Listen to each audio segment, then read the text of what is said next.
When you run a Spring or Spring Boot application, a lot is happening under the hood. In this video, we'll walk through the full lifecycle of a Spring application, from startup to shutdown. It all begins with the main method, usually calling SpringApplication.run. In a Spring Boot app, this triggers the creation of a SpringApplication object, which sets up the environment, reads configuration, and prepares the application context. The application context is the core container that manages all your beans and components. During initialization, Spring performs component scanning, auto-configuration, and reads configuration files like application.properties or application.yml. Next, Spring starts instantiating beans. This process follows several phases. Bean instantiation, Spring creates the object. Dependency injection, Spring injects any required dependencies. Aware interfaces, beans that implement interfaces like application context or bean where are notified.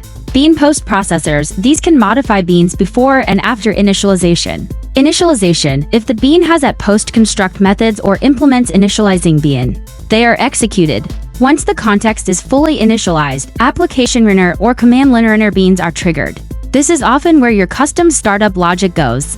From this point, the application is running. Spring listens for web requests, scheduled tasks, or message events, depending on how your app is set up. When the application is shut down, either manually or by the operating system, Spring triggers the shutdown lifecycle.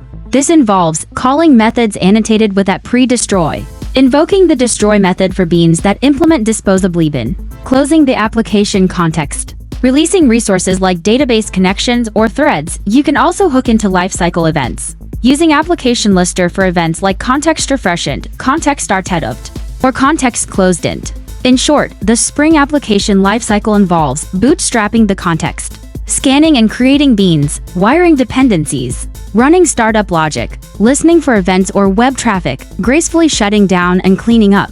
Understanding this lifecycle helps you write cleaner, more predictable, and more robust applications.